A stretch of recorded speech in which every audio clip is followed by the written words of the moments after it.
ডামরা এটাই লড়াইয়ের মাটি। এই ডামরা থেকেই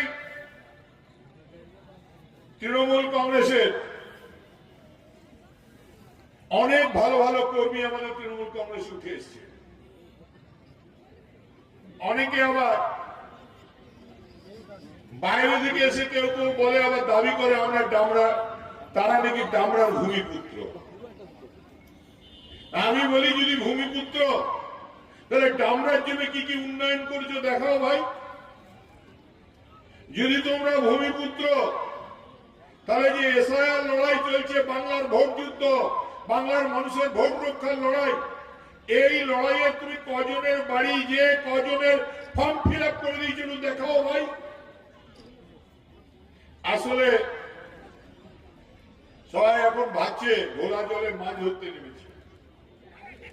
আরে আসানসোল সাউথের মানুষকেও বলি ধন্যবাদ আপনাদের। আরে বোতামটা টেপার আগে একবার ভাবলেন না যে কাকে ছেড়ে কাকে ধরছেন, কাকে ভোট দিলেন? আরে আপনার তো সুর্পনখাকে ভোট দিলেন, এ তো নাক কান কাটিয়ে চলে গেল। 4.5 বছর দেখা নেই, কারো খবর নেই। ডামরা কেন আসানসোল সাউথের মানুষ গান গাইছে, তোমার দেখা নাই রে, তোমার দেখা নাই। আর উনি এসে যেই ভোটের বাজনা বাজতে শুরু করেছে, উনি তেমনি এসে বলছেন দিদি ভাই ঘরে ঘরে। তো দিদি ভাই ঘরে ঘরে আসতে হলে উন্নয়ন করতে হবে। আরে নিদেন পক্ষে আপনার যেটা